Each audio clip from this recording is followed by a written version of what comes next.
السلام علیکم ناظرین، آج کا ہمارا ٹاپک ہے خوراک کی تیاری کے محفوظ طریقے۔ خوراک کی تیاری میں سب سے پہلے چیز کو خریدتے ہیں۔ تمام کچے مال جو ہوتے ہیں وہ شہرت یافتہ بیوپاری سے خریدنے چاہیے جس کی مارکیٹ میں ریپوٹیشن اچھی ہو۔ پھر اس کے بعد ترسیل کا مرحلہ آ جاتا ہے۔ جو ٹھنڈا کھانا ہوتا ہے وہ 5 ڈگری سینٹی گریڈ، اور جو منجمد کھانا ہوتا ہے، جمع ہوا کھانا ہوتا ہے جسے فروزن بولتے ہیں انگلش میں، -18 ڈگری سینٹی گریڈ سے کم ہونا چاہیے۔ اس بات کو یقینی بنائیں کہ غذا کی آپس میں آلودگی نہ ہونے پائے۔ اپنی گاڑی اور کنٹینر کو صاف رکھیں، اور ڈرائیور کو اچھی ذاتی حفظان صحت کا حامل ہونا چاہیے۔ پھر اس کے بعد دوسری چیز آ جاتی ہے، وصولی کا مرحلہ آ جاتا ہے۔ وصولی میں جو گاڑی ہے وہ صاف ہونی چاہیے، کیڑوں کے نشانات نہیں ہونے چاہیے، کھانے صحیح درجہ حرارت پر رکھے جانے چاہیے، کھانوں کی کوالٹی ظاہری طور پر بھی اچھی ہونی چاہیے، اور جو ایکسپائر آئٹم ہے، غذا جو زائد المیعاد ہے اس کو نہیں لینا چاہیے۔ پھر آگے اس میں کچھ چیزیں ہوتی ہیں جو الگ الگ سٹور میں رکھنی ہوتی ہیں۔ جو خشک سٹور ہوتا ہے، خشک سٹور کو صاف ہونا چاہیے، خشک ہونا چاہیے، کیڑوں سے پاک ہونا چاہیے، روشن دار ہونا چاہیے، ہوادار ہونا چاہیے، اور اس کا جو بھی چیزیں ہیں وہ فرش سے تقریباً 25 سے 30 سینٹی میٹر اوپر ہونی چاہیے، اور دیواروں سے 15 سینٹی میٹر تک کم سے کم دور ہونی چاہیے۔ خشک سٹور کا جو درجہ حرارت ہوتا ہے وہ 25 ڈگری سینٹی گریڈ ہونا چاہیے۔ کیمیکل جو ہوتے ہیں وہ غذا سے بالکل کسی الگ جگہ رکھنے چاہیے۔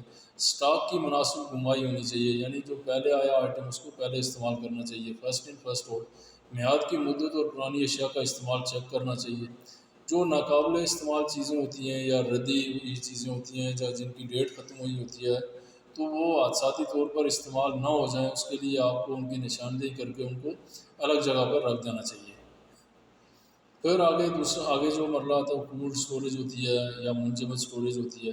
ٹھنڈا کھانا جو ہوتا ہے وہ 5 ڈگری سینٹی گریڈ سے کم رکھیں، اور جو منجمد کھانا ہے وہ -18 ڈگری سینٹی گریڈ سے کم رکھیں۔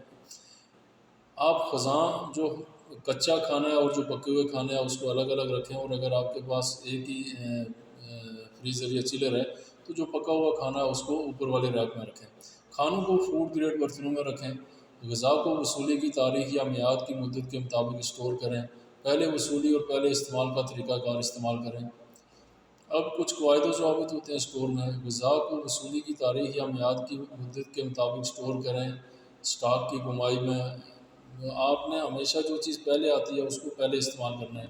غذاؤں کی سلامتی اور کوالٹی کو برقرار رکھنے کے لیے تیار کنندہ کی ہدایات پر عمل کریں۔ کسی بھی غذا یا ڈرنک کو زائد المیعاد ہونے کی صورت میں استعمال نہ کریں، اگرچہ وہ دیکھنے میں اچھی ہو اور اس کی اسمیل بھی نہ آ رہی ہو۔ دو طرح کی چیزیں ہوتی ہیں، ایک ہوتا ہے بیسٹ بیفور اور ایک ہوتا ہے یوز بائی ڈیٹ۔ تو یوز بائی ڈیٹ میں جن چیزوں کے اوپر لکھا ہوتا ہے وہ آپ کبھی بھی استعمال نہیں کر سکتے، نارملی میڈیسن وغیرہ پہ ہوتا ہے۔ وہ بیسٹ بیفور ڈیٹ کا مطلب یہ ہوتا ہے کہ بہترین سے بہترین قبل، یعنی اس سے بعد اگر آپ اس کو استعمال کریں گے تو یہ آپ کو کوئی فائدہ نہیں دے گی۔ اب اجازت دیجیے، انشاءاللہ اگلی جو ویڈیو ہوگی اس میں ایک نئے ٹاپک کے ساتھ آپ کی خدمت میں حاضر ہوگی۔ اللہ حافظ۔